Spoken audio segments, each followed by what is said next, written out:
Hello, hello, hello. How are we Hi. doing? Doing well. Lots to look forward to for today. Mhm. Hi, yes, I'm doing well too and super excited. Awesome.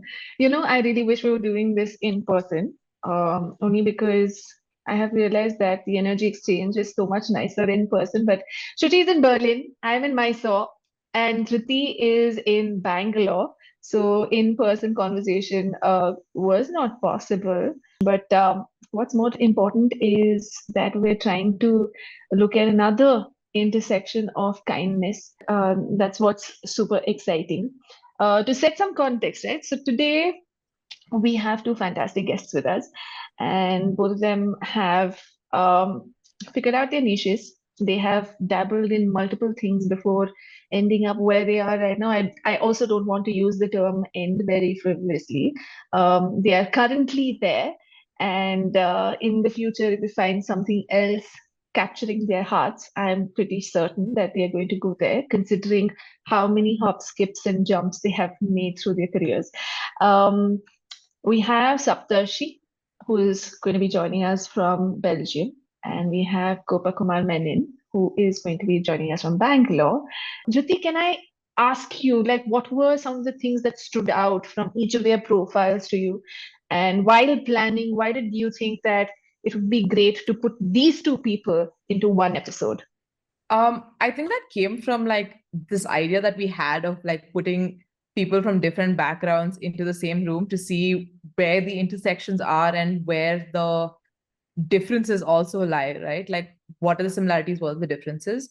And I think so Gopa comes from an investment banking, economics background, but now has moved into conservation and he works in the conservation of river otters, right? Whereas Saptarshi did a bachelor's in physics and has now, and then did one in business and now is doing one in AI, right? Has worked in multiple different sectors and even in his across all these different sectors, there's always been a thread of social consciousness. And I think the same can be said for Gopa, right? So there is a thread that connects the two of them in that sense. But they're both approaching it from two very different places, right? So I think for me, putting both of them in this episode was to see what are the similarities that both of them bring to the table while approaching different topics. And I think there is also a very interesting cultural fabric that their ideologies or philosophies in life that must have been built on, right? Shuch, what do you think? What are the things that you're excited to learn about this? Are you coming at this as a moderator with certain things that you want to test out, or just drop something there and see how the reactions happen? Yes, I'm coming from a total scientist lens. I want to, it's such a great mix. Dhriti's put them in the room because there's some commonality between them. I want to see the differences because they have sat in such different rooms in their lives. It's Mm. fascinating. Does it really change the way you view kindness in general? Does it change the way you practice kindness? Does it change your inherent biases? What does it do when you come from such different backgrounds, but then are connected by a very strong thread?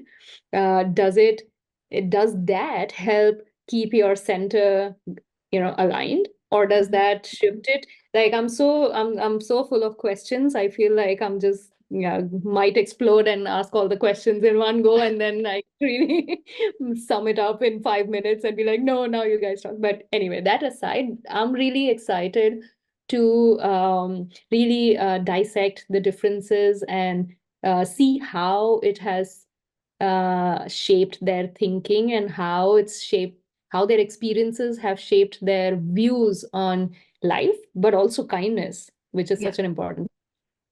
Yeah, yeah. And honestly, we couldn't have thought of a better moderator. And during our many internal discussions, we were talking about how you come from a background which is scientific on the one end, and you have also dabbled in technology. You have set people's processes up, you have set up things, and then right now you have gone back to study psychology, physiology of the brain, and it just is fascinating for a person with that kind of a diverse background also to be moderating the session, because I know that you are going to come at it from multiple influences that you yourself have had in your life by virtue of having studied in, worked in different streams, if I may. Super, super excited. And let's see what comes out of it. Yes, let's get this started.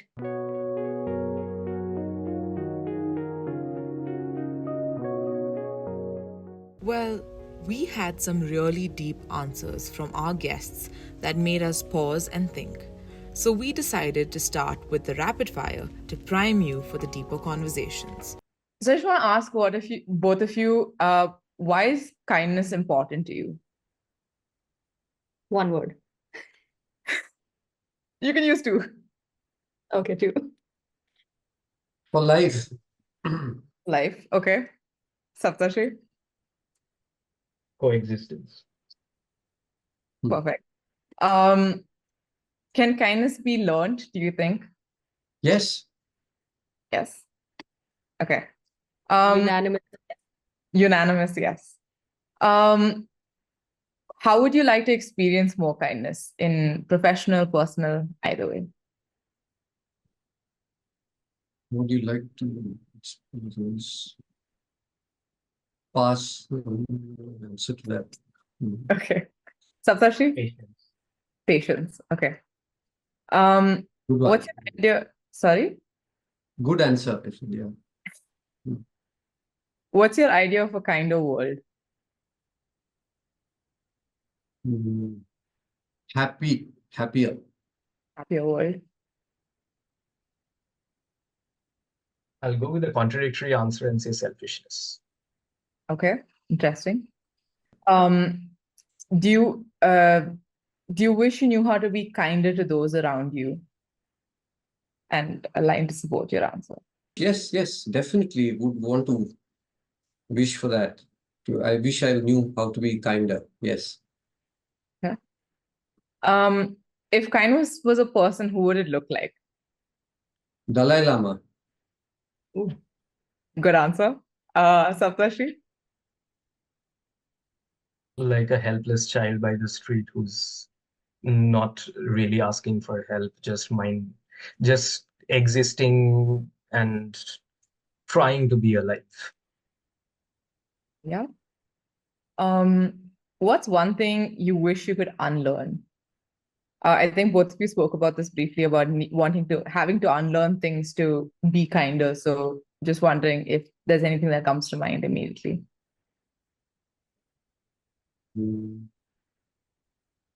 Rat race. Yeah. Oh, I think I'm taking that from here. I couldn't agree more. Saptarshi? Same thing, being competitive. Okay. Let's jump into the conversation now. I also want to set some sort of a context of just who are we in this room today and who are we bringing, which parts of us are we bringing here. So can I ask the two of you to tell me who are you and what are the different roles that you're playing in your life? So it's a very difficult question because every time somebody asks me, what do I do? I have done a various bunch of things from being in academia, trying my life in more finance roles and stuff like that, and then coming back to academia. And while I was doing all of this, I do part-time like photography and stuff that I really like, because that's the part that I want to eventually enjoy in my life. And often people ask me, okay, where do you see yourself going? And I say, well, I want to be somebody who's selling fries at the end of the lane. So that's my long-term goal, that I see myself selling fries at the end of a lane. Even if it means that I have a PhD with me, and that so be it. I think it's an interesting question, of course. So two things. I believe that A lot of my life has been spent trying to do what I really enjoyed doing.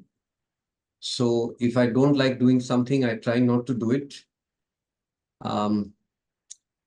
And the second point is, what sort of impact do you want to have on the world?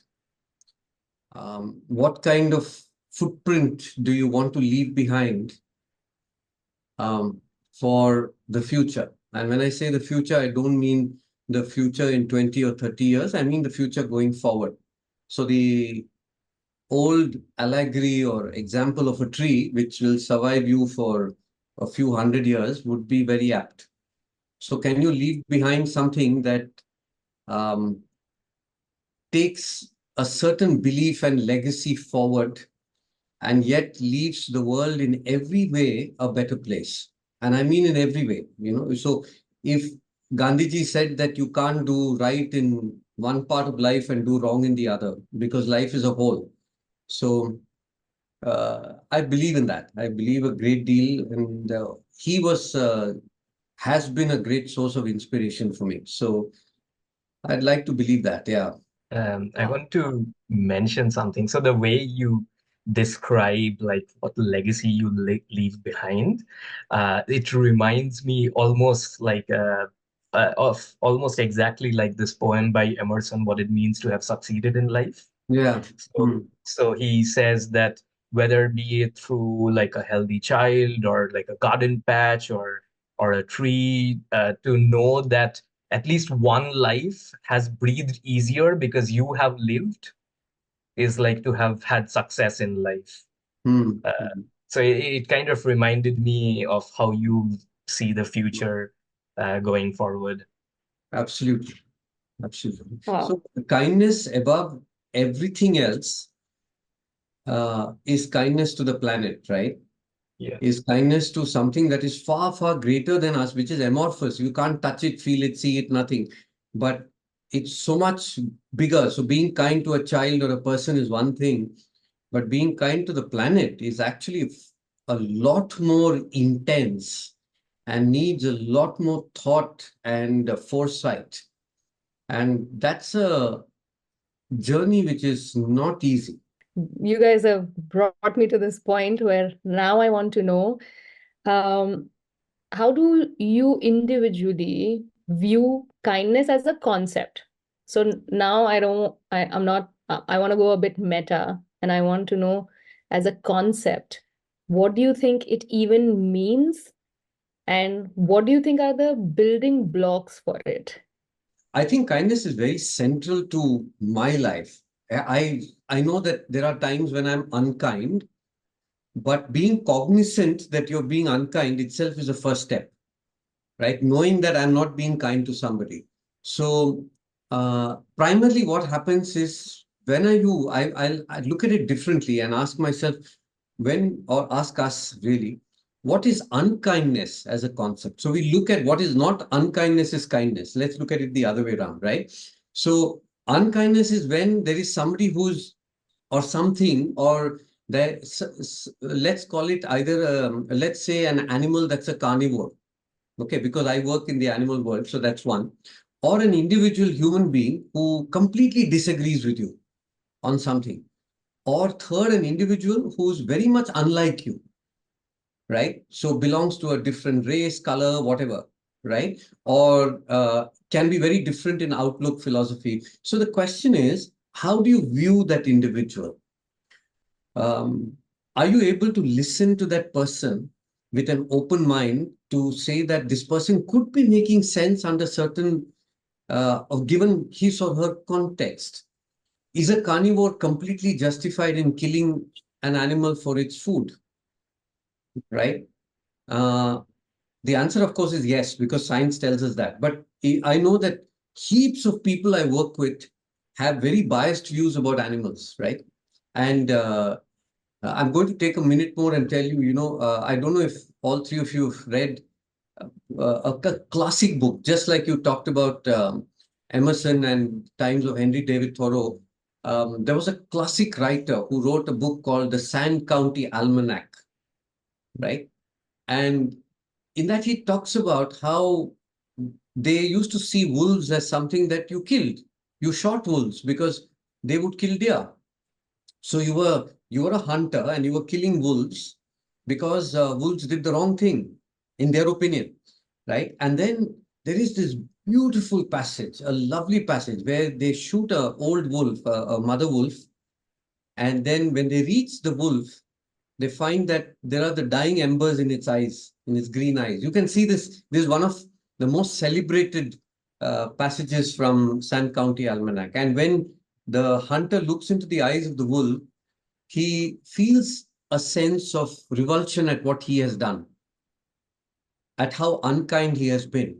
And then that is the beginning of a transformative journey, right? So, to that extent, I think it is what is unkind is how you deal with people or things or anything around you that you can't connect to at all. And then before I hand it over to Saptarishi, another way of looking at kindness, therefore, is how is my ability to work with and collaborate with and accept a completely set of divergent ideas which have nothing to do with me, which are completely different from what I stand for. So if I stand for non-violence and somebody else stands for violence, which is an abhorrent concept to me, am I at least willing to listen to that person? Am I willing to forgive that person in my heart and say, well, come home, you can share a room in my house, right? I think it's an extraordinarily difficult thing to do. Can I look at a concept finally, which is way beyond me, such as looking at the planet and what kindness means to the planet as a concept, which is leaving something behind which is richer than what your imprint has been. So before we move on, and just to hold on to that thought, so from what I'm hearing is kindness is contextual. It matters in what context something is happening. It is in that way, it's non-conceptual. It's not based on a concept that violence is unkind, period.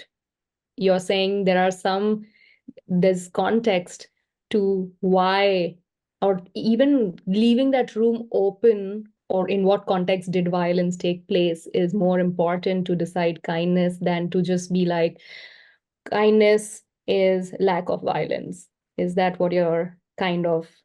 Kindness is, but so more than I might still hate the idea of violence or anything else, whatever is the concept, right?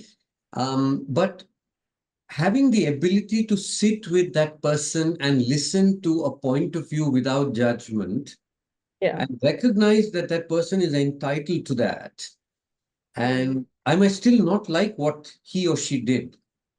Yeah. Separating that issue from the person and being kind to a person, meaning being open, listen to the person, being empathetic.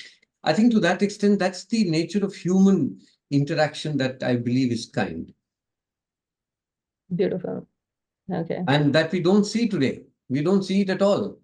You see exactly the opposite that happens in all around us, isn't it? And that thought I want you to hold on to, not divulge more on that, because I really want to come to that too. But before that, Saptarshi, what are your thoughts? What do you think it is as a base level concept? And I think building blocks is more from your stream of work. Like you come from a computational, from a coding background. So I think that is, you might think of this more technically, is what I'm thinking, but I'm excited to see what you feel. I came across this post from a photographer that I really admire. So he's a naturalist who works in Karnataka as well. So Shaz Jung, he's a very famous wildlife photographer who I admire a lot, and he had posted this as a thought exercise to people. That there is this post of an injured deer, and you could see in the backgrounds of the forest that there was a tiger at any given moment. She was about to jump on this, and he posed this question to the general audience that if you had the ability to warn the deer, of its upcoming doom, would you perhaps do it? And a lot of people said, yes, of course, we are nice people. We would like to see this deer really live out its life. And after that poll was closed, he discloses more information about, this tigress who was there. She has cubs who haven't eaten for a couple of days. They need food. So if by saving this one deer, you are essentially dooming the others to death. So the context and perspective that he mentions is obviously a lot more important, as Mr. Menon also pointed it out. During my previous master's, I wrote my thesis on environmental economics, and I was following the conference of party meetings a lot because that's where most of my materials came from and inspiration came from. And during the Glasgow summit last time, India had infamously made some headlines on tracking back on its nationally determined contributions, the targets it had set during the Paris Agreement. And also, like, while all other countries were saying, yeah, we are going to reach a net zero target during so and so year and stuff like that, India was like, no, we'll try to reach, but we are not making any guarantees. And this person, I keep forgetting his name, but he goes on there to make a point that while the global community is aspiring to say that, yeah, we reduce our consumption, we'll reduce our waste production and so on, he makes a point that you cannot blanket statement make this for on behalf of everybody else, because some child who's part of who's a daily wage laborer in some part of India or any other low income community, I feel like there has to be a good balance between what is the global good and then what is, good just for me, because I have to survive uh, at least to see the global good happening. And if I don't survive until then, what does it matter? And on that front, we really need to define what kindness is and set it apart from everything else. So a couple of days back, we have this ethics and regulations course where we have to, philosophically debate, well, is AI helping us or not, and stuff like that. And usually the classes are almost like a trolling session where somebody proposes an idea, and just for the sake of it, we try to oppose the idea and see where that takes us. And this particular class was on human enhancement, and we were given a photo of, the typical Instagram photos that we have of our very fancy lifestyle. You have a book, you have your glasses to show that you're really reading stuff, a cup of coffee around it, and a pair of headphones to see, oh, I've drowned out the world from me. I'm in a cafe, I'm reading a book, and asked us what in these photos tell you about human enhancement, perhaps. And the enhancement was like, can a book be an enhancement because it enhances our knowledge? Can the glasses be an enhancement because it enhances our eyesight? And every aspect of that, like a cup of coffee is already an enhancement because it's helping you either stay awake or something like that. And you have to define what is an enhancement, because but that is very different from having like a Neuralink chip in your brain telling you that you can control a computer and stuff like that. So in the context of kindness, we have to separate it from empathy, from just being helpful because you pity someone else or sympathize with someone else, or the other part of it. I wouldn't paint it in a good or bad light, but you are being kind to somebody just because you are expecting some kind of reciprocation, and so it becomes more like a transaction, an expectation of quid pro quo, perhaps. It depends on the context, essentially. So not everybody wants visibility out there. So if it could be tied to somebody's self-respect, somebody maybe doesn't want to be that visible because they are at a low point in their life. So you thinking that you're kind to somebody might not always be the course of action and end up being rather an unkind. So in this aspect, I feel like the concept of kindness is the concept of context in general and how you apply your set of values in that context, and how the other side of the context is response to your set of values. Hearing both of them, I'd love to hear what you feel is your concept of kindness, or what is the concept of kindness to you?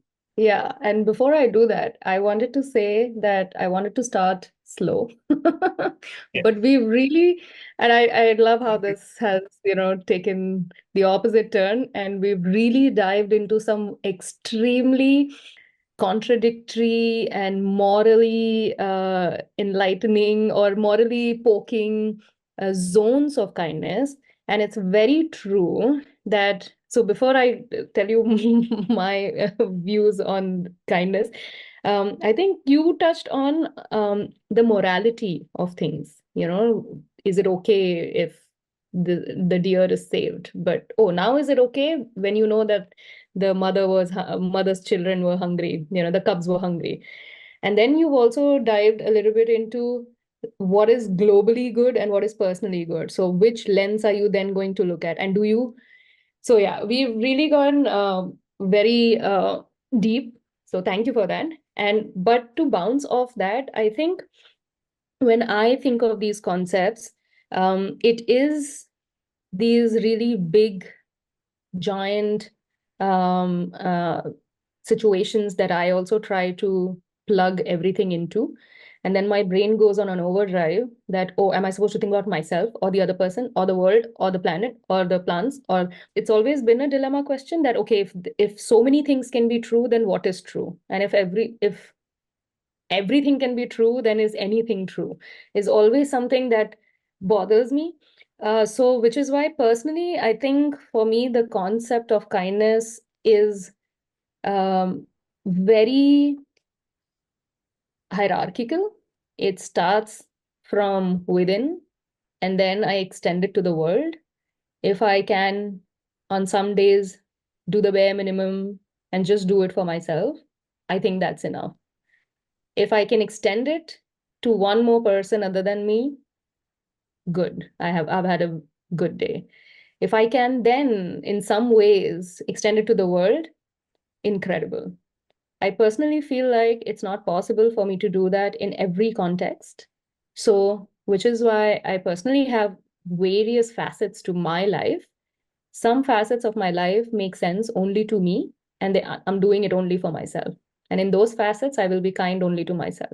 Some other facets, which I actually have not, I'm not, I think Gopa and Saptarshi are more tuned in those facets where they're able to bring kindness to the world and think about kindness to the world. So in some aspects, or in many aspects, those will be the facets of my life where I would extend it to the world. So I keep it very simple for my brain's grasping perspectives. I can't take too many pieces of information simultaneously. So for me, kindness as a concept is just being able to be fair and have room for expanding and have, like Gopa said, have the ability to have a lending ear, to be able to take that 5-second pause before an input and a reaction. But I also want to know, Dhriti, what do you think about this? I think it's an amalgamation of what the three of you have been saying. It is personal for me. I do it when I can. But I think just to put it as simply as possible, for me, it's when I'm not being, by my own definitions, unkind to another person being consciously. I think sometimes things happen and you unconsciously might hurt someone or hurt another being or hurt the planet at large. But I think when you consciously try not to do that, for me, in the simplest form, that's kindness. I haven't gone as deep as everyone else in this room has, but I think I'm starting there, and then I can always build over the next years. I think it doesn't have to be deep for it to be profound. I think so too, yeah. I agree with you. I think it doesn't have to be deep at all. I'll give you 2-3. Can I give you a couple of examples, Shuchita? Yes, So, please. just imagine a situation where there are a bunch of people sitting around a table having dinner or just a nice social evening, right? And generally, when there's a group of people around a table, there's always one or two people who are more talkative, who are more effusive, who are sort of the opinion makers, somebody with a great sense of humor. So imagine that that person says something or is pretty much there, and somebody else who's a quiet person, maybe stuttering with the language, whether it's English or Hindi or whatever language, right? Makes a point and makes it very badly. Somebody else makes a point, unable to articulate that point very well, right? Now, let's just look at kindness in this very simple perspective. So there's a bunch of people sitting around and so everybody's talking on one theme, and then there's somebody who makes a really arbitrary ridiculous comment, ridiculous from a perspective of the others, right? How do you deal with that, right? So does everyone politely listen and then acknowledge that point and say, I think, could you just expand a little? Can we, do people laugh it off? Do people ridicule in some body language gesture, right? Or by saying something, or by perhaps a snigger, perhaps. So I'm just giving you a very simple example, and everybody on this call has seen numerous examples of the latter, right? Where somebody says something and then everybody else finds some opportunity to smile cynically at what the person said, right? Now, it's very possible that one has to look at this from a lens of kindness, right? I'll give you one more example. For many years, I taught in Valley School for kicks. I used to just go there to teach for fun. And to me, the remarkable part was we had a child in first standard, and Dhriti knows all of this so much. We had a child in first standard who had Down syndrome, right? And the child got admitted into first standard. The school took him in knowing that this boy has Down syndrome, right? Now, the biggest question for all the teachers was, how would the other children deal with this boy? That's the biggest question. It's not an easy condition to deal with. It's a very, very challenging condition. In Valley, in different classes, we've got children who've been diagnosed with other dyslexia being a very common problem. And of course, with advances in mental health, you understand that a child could even be bipolar or have other depressive related conditions. So how do children deal with other children who are unwell or not, within inverted commas, normal, right? To me, the biggest learning, how other children were so remarkably accepting of the child who had Down syndrome, right? But, and I want to emphasize this, but by the time children are in 8th or 9th or maybe 10th, right? They change, right? They change. And in my view, for the worse. Something happens to us between the class 1 and class 9 or whatever. Something happens that changes us. Let's call it the real world pinch, if you wish, right? There is something that happens that tells us, why are you being kind? I mean, it's not getting you anything, right? Just be normal like everybody else. If you need to laugh at somebody, laugh at the person. So somewhere it changes us for the worse. And to me, a big reason for teaching children and being with children, when I say children, I mean the lower classes, was to see whether we could change that thinking. But somewhere, I think this goals and objectives and targets and life, it takes us away from this whole principle of why we are here. Somewhere we forget it. We forget that we are here to just make ourselves and other people happy. And trying to make ourselves happy by running a rat race, we make ourselves more unhappy, actually. You said in the children in the lower standards and classes, maybe you meant like primary or secondary school students. You said you try to not let them forget, or you try to avoid this switch which happens around the slightly older age. How do you do that? No, I was I was very curious to see what happened to this child, this particular individual. Dhriti knows all of this because she's from Valley as well. So it was amazing to see how there was a certain level of acceptance, given that they were little children. They were all in first standard, right? Now, you talk about kindness as probably the most important value that we can take away. Right? And if we reiterate, how do we get our learnings here on our values, right? So some of them are from personal experience. Some of them are from the simple process of reiteration, something that is hammered into us again and again and again. Isn't it, Shuchita? So But if life, sorry, but but if life is going to happen later anyway, do you think reiterating kindness at a younger age is helping kids remember it? it is if I may say, there aren't too many better ways to do it. I'm not saying this is the perfect way. And again, you won't get 10 out of 10 children being kind. You wouldn't get that anyway. But something happens in that latter half of middle school, 8th, 9th, which takes children away from what it means to be genuinely kind and empathetic and listen. And maybe at least like at the younger age, if they're introduced to the concept, they at least have a vocabulary, at least which they may focus on later if they've heard about this before.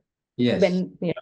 And one more thing that was coming to mind was why at that age, or why at any age, if kindness was something, or if anything which is a basic human value is present at certain age groups, why does it go away? What are the factors that are influencing? And also, I want to tie it to the dinner table conversation that dinner table example that you were giving. When there's a conversation and one person is not able to articulate themselves well, and there's 80% of the table will snicker or just pass or whatever and just like move on.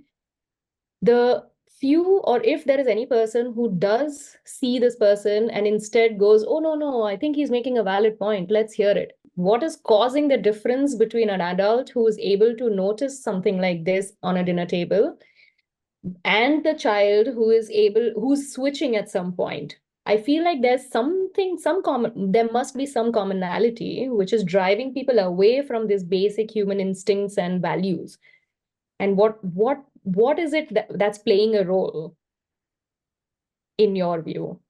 I think we are sometime in our individual evolution, not species, but individual evolution, right?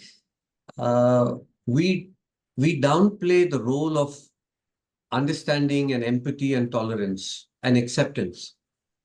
It becomes a subsidiary trait that is good if you have it, but it's perfectly fine if you don't have it. I mean, I really don't know any family, including my own, where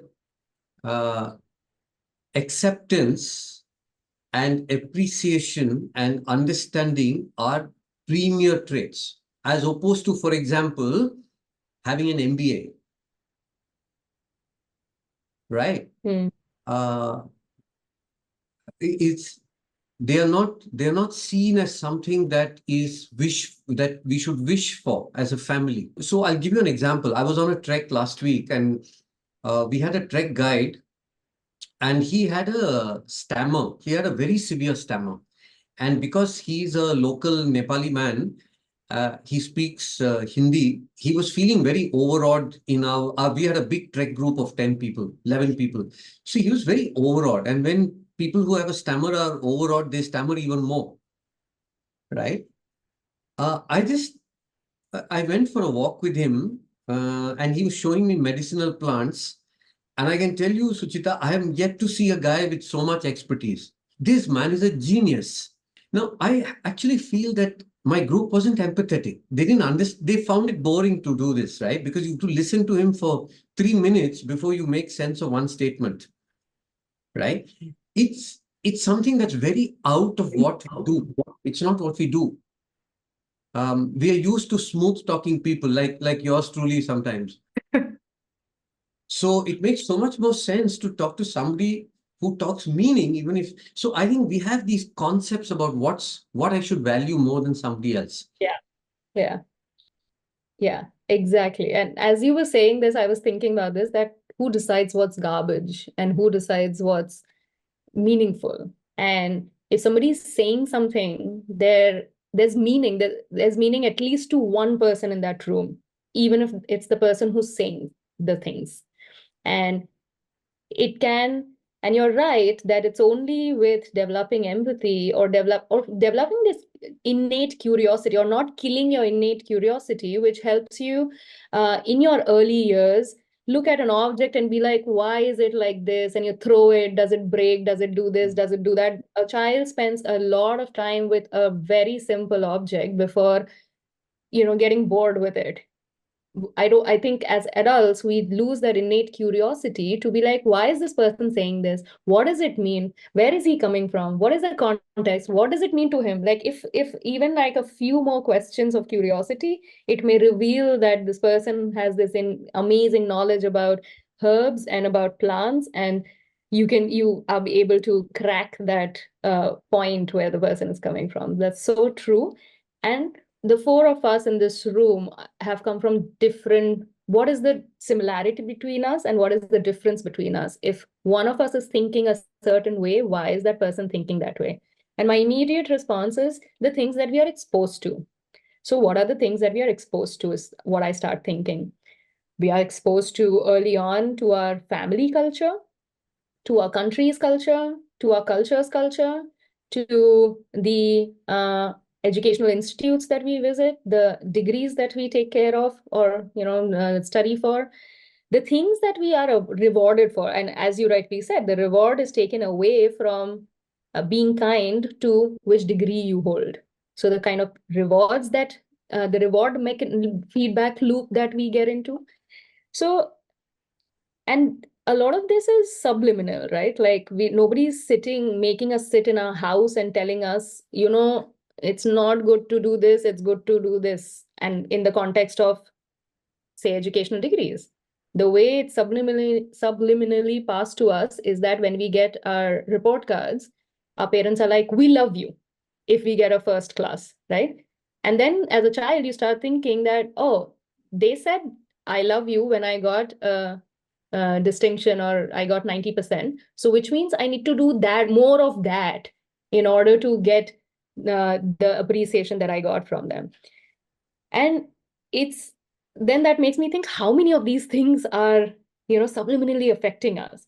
So Saptarshi, I want to come to you for this. You're currently living in Belgium. You obviously lived in India. You come from the east of India, so there's a certain kind of culture over there. You have your previous masters, you said you were working on environmental economics or economics. Yeah, it was actually a business degree. I wrote my thesis on environmental economics. So you have dived your fingers in business, you have dived your fingers in economics, and now you are in the world of AI and technology. And if I may put it crudely, AI is considered the most heartless field in the world. I know it's not true. I'm just touching on the stereotypes. So, and I'm stating all of these things to state that you've been in different rooms, many different rooms with many different contexts to them and many different messaging coming from them. Your culture may have given you different messaging from what your business school gave you. I don't know. So when you look back at all of these rooms and different environments you've been in, what do you think has shaped your thought process? Or as a third person, what do you think has shaped other people's concepts around basic human instincts like curiosity, kindness, empathy? And what do you think has affected it for the good and for the bad? First of all, sorry, I presumed over here, has any of this affected any of the innate skills? And if it has, how? I'm trying to figure that part out. So while I figure that part out mentally, let me start off with something you mentioned before, like, how you're curious and you try to figure out why other people are thinking the way they are thinking. Curiosity is essentially the building block, and we see children being a lot more tolerant because they are at the early stage of their lives, and their identity to socially conform is at least the priority to socially conform is a lot lower at a much earlier stage in life than it is at a much later stage in life, which is why I think, like, as Mr. Menon mentioned, that around 8th or 9th grade, children are, from my experience, I would call them quite ruthless. Having studied in a boys' school, and let's just say that's a different kind of experience. All that aside, I'm speaking from my personal experience and the way, say, perhaps we are brought up in how we interact in academic environments versus corporate environments and stuff like that. And also, like, in how the whole context of, like, interaction between people shape us in India, perhaps, or rather in the more general Asian culture, perhaps, that we respect our elders, and their wishes or their orders come before our wishes and our needs. This interaction takes in many forms. Perhaps we are brought up to be a little more compliant in a lot of conversations, perhaps similar to how you go for a job interview. And we are always quite shy on how we approach the topic of salary discussion. Like, you're in a job interview, you're talking to your prospective like employer, and you finally reach that HR round where you're talking about your salaries, and you don't want to sell yourself too high, and like piss off your potential employer, and like you essentially end up lowballing your own offer, so that you get the job. And we have this inner shyness, or some form of like, yeah, we need to please everyone, and you essentially end up underappreciating yourself. So a form of kindness comes from, are you kind to yourself first? So this it changed a little bit when I actually began like studying business, and every conversation was, especially because I focused on the side of like private equity and investment banking, and every conversation was, how much valuation can I bring to, say, a company which is trying to merge or get acquired, or how do I drive up their valuation? The other side is, how do I lower their valuation, and so on. And whenever I spoke to other people, hey, what do you like, other my flatmates perhaps here, that, hey, you think you're getting a job, maybe we can just open a restaurant here later on, and stuff like that. And my friend, who I vastly disagree with on a lot of things, he would always say, well, let's build a financial model first. Let's see if it will be profitable at all. Because at the end, any investor who invests in my business will look for profit, right? They are not like, in the long term, we don't want profit, but we want people to be happy. Nobody really goes into business for that reason. And from that end, I began exploring, so if I'm offering my services, my skills, my talents anywhere, I want to first ensure that, firstly, I can afford food and rent. Secondly, I can afford the time and money to do the things I like. Uh, so on that front, I have begun approaching prospective employment and everything from a primarily monetary point of view. That, yes, of course, I'm passionate about what I'm applying for, but my passion is not for free. I need to feed myself as well. I'm trying to get a PhD in AI, so I try to apply that. Okay, I talk to every other person I can and figure out, okay, will this perhaps be beneficial for me? So it's not that I am always talking to them with an ulterior motive. Sometimes I'm just helping people out if they are stuck with something. A lot of people in my program do not have a background in either mathematics or programming and stuff like that, um, and I offer to help them in whichever part they are lacking, and if I can help them, if I have the competencies to help them. And initially I thought, am I trying to show off my skills to these people? And then I figured out, actually, no, it's more of a learning experience for me, because there's this whole Feynman technique of learning, which is out there, which is where, when you want to learn a topic, you try to explain that topic to a 5-year-old, and you see that if you can perhaps explain it well to them, then you actually know that topic.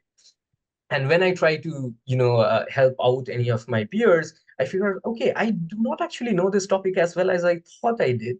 And then it's more like a self-exploratory journey after that. So my values of kindness, it begins from understanding that, what is the purpose of why I am doing this act? Is it to show off my skills? Is it because I'm expecting something in return? And eventually it evolves.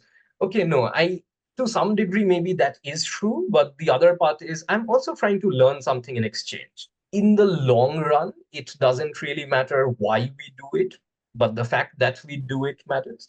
In the short run, we definitely should be aware of the context we are doing it in. So that is how I think it changed me a little bit. So initially, beginning from just looking out for myself, like, am I getting enough money out of this? Uh, to, okay, even if I'm not getting money out of this, maybe I can enrich myself in other ways. But of course, for me, as of now, being a very broke student, money comes first. Going from living in Calcutta, where I felt like, okay, kindness is all about helping people who need, and expecting really great goals. And I want to touch upon something very early on Mr. Menon had mentioned, and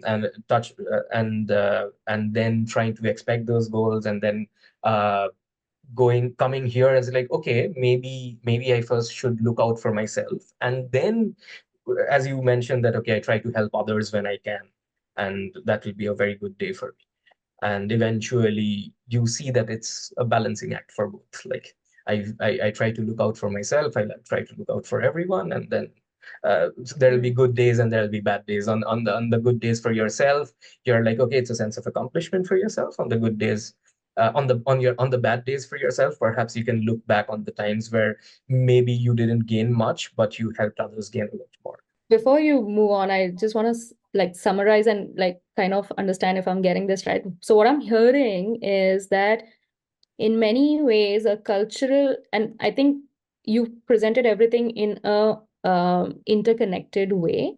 So you've spoken about culture, where you've been in a certain kind of culture in personal life and in work life in India, in Calcutta, and then how you've moved from those cultures. But in many ways, some of the innate cultural aspects had defined a certain success metrics for you, where something needed to, for example, you needed to get money if you're going to do this. So a very like transactional approach, which sounds like you've changed when you've seen either you've come to a different culture or you've sat in a different room maybe from physics to now AI, or maybe from India to now Europe. And somehow that shift has happened where you see the interconnectedness in a more lengthy way instead of a barter that now if I give this, I should get this back. So it's helped you open up a little bit more, sit in a few more situations which you would not have otherwise found yourself in, and hence not benefited in an indirect way from. And in the way that the success metric or in the way that the culture change has helped you change your success metric, is that now you see success as personal growth rather than exactly how much money it's putting in my bank. All the money, of course, I hear your undertone. I'm also a student. I get it. Money is important. But I also believe and agree in many, I don't think you said it directly, but I think coming from having been in India and Indian context and culture for a very long time, I think money is a very tricky one, which we are not taught a good relationship with. And we're taught a black and white relationship with, where of course you need money, but you can't say you want money and that you cannot enjoy money. But when you have money, you're going to show it off, but don't say you're showing it off. Just do it, in an undertone. So I get that. And I see that, and I would, resonate and put my experiences in this perspective as well. That was kind of a shift which I felt as well in myself when I moved to Germany, where my relationship has become better with me wanting to do stuff for myself. So what would be now deemed selfish is something I see in positive light.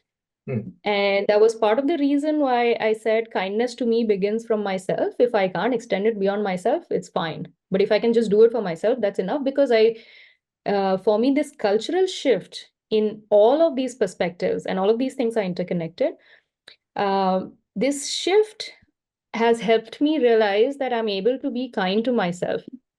If I am kind to myself, if I am kind in all of these perspectives, whether it's asking for money, whether it's giving it its importance, whether it's taking calls in decisions in situations where I'm like, oh, I don't need it to equate with money, or it is about self-growth and self-learning, which was, I think self-growth and self-learning was the one thing which was the least appreciated in all the professional rooms that I sat in, although they would have HR to help you grow, but it was not pushed in a way where you don't give them exact returns right away. It wasn't coming from a place of you grow as a person, it's all good. So I think now it's become very complicated in how I put it, but very simply put, I think what you're trying to say, and the part that I resonate with, is that the change in cultural contexts and the change in the professional context that you had has helped you realize that things are more deeply connected and unrelatedly connected than a direct transactional connection of sorts. Just make 2-3 points here, because I think so. The first is the best part about kindness is it's free, right? And I think that should be so central to our lives, that this is when we talk about a monetary economy, we need to keep the concept of a monetary economy segregated from just being kind, number one. Number two, there's a couple of points you made, Shuchita, which I found myself at divergence with. So can I just make those points if you don't mind? Yes, please. Yes. So one of them was when you talked about the importance of being kind to yourself. I'm completely with you. I'm only saying that is not, it is not taking precedence to being kind to others. They can live very comfortably with each other. In fact, I can't think of many examples where one is preceding the other. So there could be the odd exception where you have some money in your pocket and it's either you feed somebody else or you feed yourself. Those are what, 1 in 1,000 kind of situations. So if you take the vast majority, they live comfortably together. So I can be very kind to myself, and yet I can be kind to others, and that's free. That doesn't cost me anything, right? I can help people without just by listening to them, for example. So somebody's going through a bad time and I just need to sit and listen to what this person is going through and be a very sympathetic, truly sympathetic here, not just empathetic, but sympathetic, right? The third bit I wanted to make was about something which we haven't talked about here, which is the role of sacrifice in being kind. Now that's going one step forward. And that's a controversial topic in today's context. I must emphasize, it is a controversial topic in today's context, right? It was historically not controversial, never, because we lived in tribal communities. In fact, if you look at a scientific number called the Dunbar number, it came out of what tribal societies were like. The Dunbar number is where you typically know about 150 people. That's about it. It's still applicable, by the way. So we lived in tribal communities. So in tribal communities, often when you had scarce resources, and this is to do always with scarce resources, sacrifice is the only way you actually help somebody else get something that person probably wants more than you.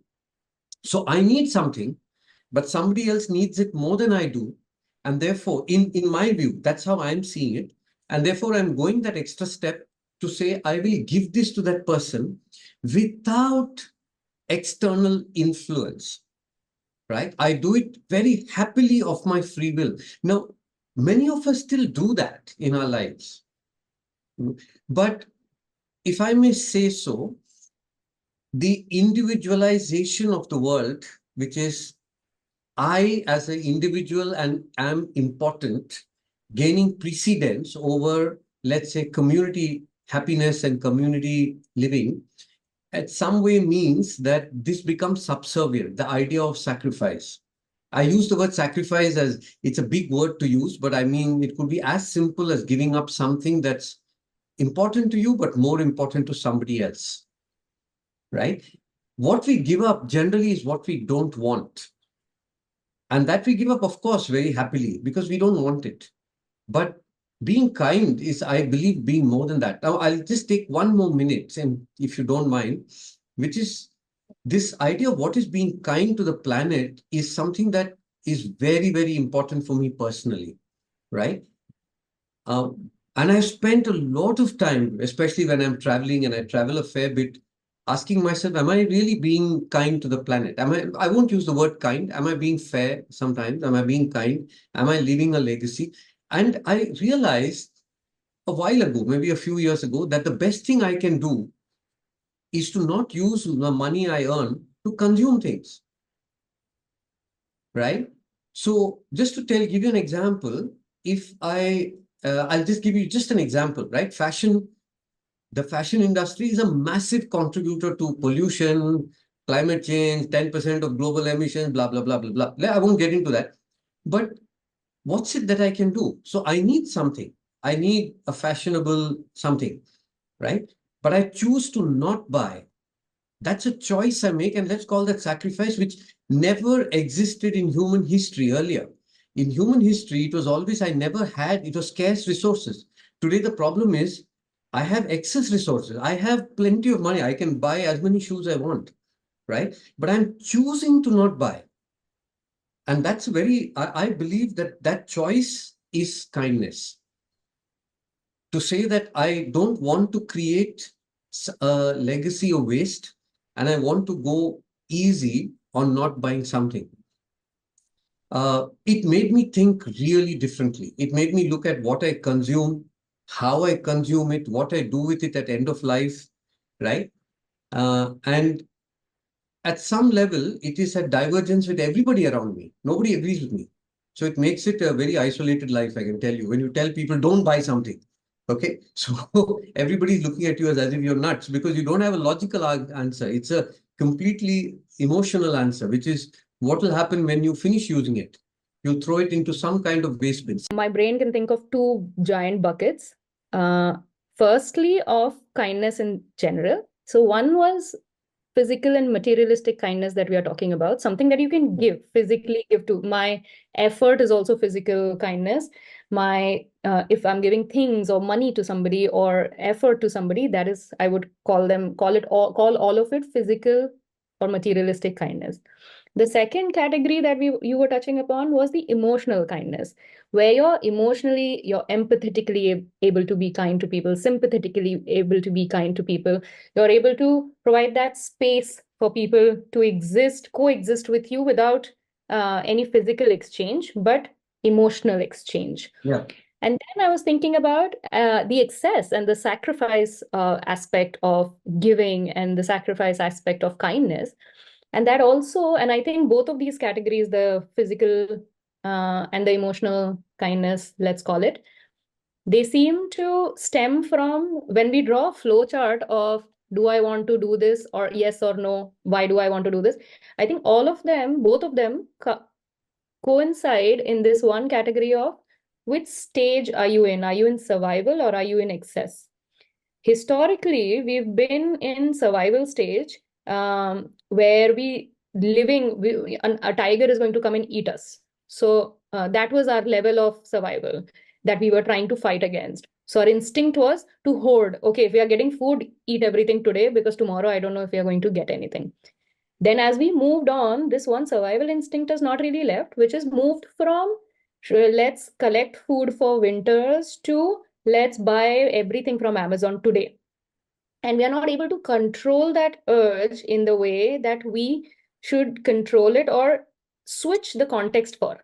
I think in many ways we are not able to realize. We feel like, oh, we can, so we should, and we must, and then we do. But we've moved away from having excessive natural reserves and natural things for us to consume to now era where the natural reserves are less. So we really have to, I think a lot of the people are finding it difficult to switch their mindset from having this feeling that nature mein jo bhi hai, wo endless hai, we are going to get it and we are going to consume it as much as we like. That is where we came from. But now it's like nature is not there. It is finishing. We are depleting nature. But the materialistic things and the food and the clothes and everything that we can buy, we still are like, okay, this is the sense of control I get from buying stuff. We are still able to do it. And it's an excellent point that you're making, that how do we make this switch to understand the larger effect of what we are doing on everything else? And in order to be, I think we see physical kindness towards ourselves as things that we can hoard for ourselves and things we can buy for ourselves, instead of opening that door and realizing that we are interacting with the environment while we are doing this. Who is getting affected when I'm trying to, somebody who's feeling really shit wants to do retail therapy because they're like, because I want to feel better.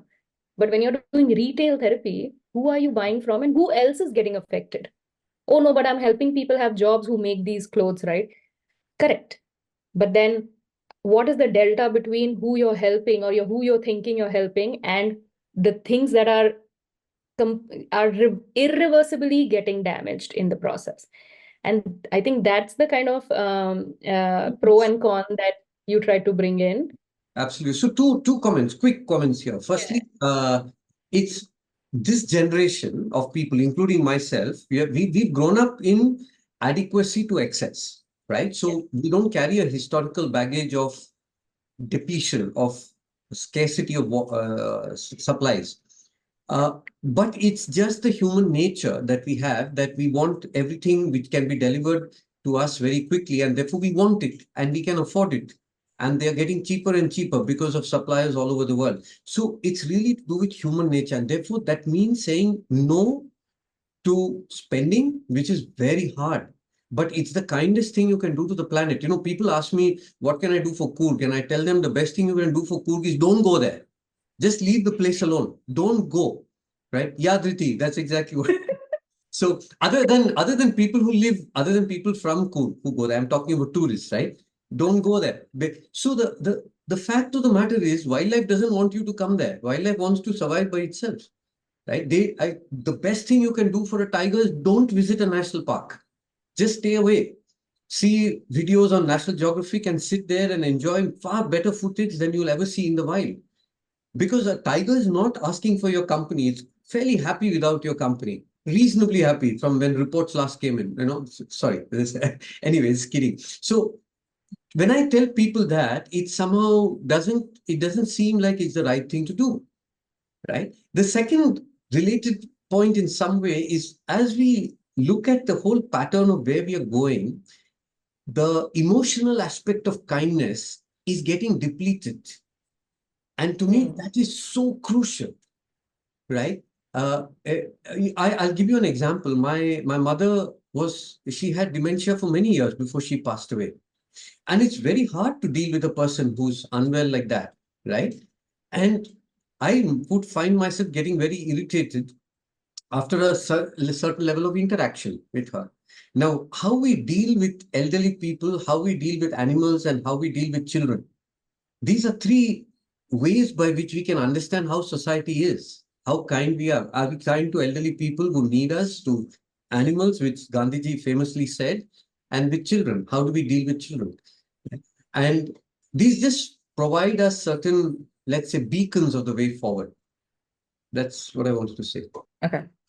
I think with that, we've come to the end of today's recording. And I want to thank all three of you for coming and sharing and just having the most unique thoughts. I think a lot of these things I hadn't thought about before. And Shuchita, I think you moderated beautifully and really brought in all the points from both of them and also your own perspective. I think we couldn't have wished for this episode of the podcast to go any better.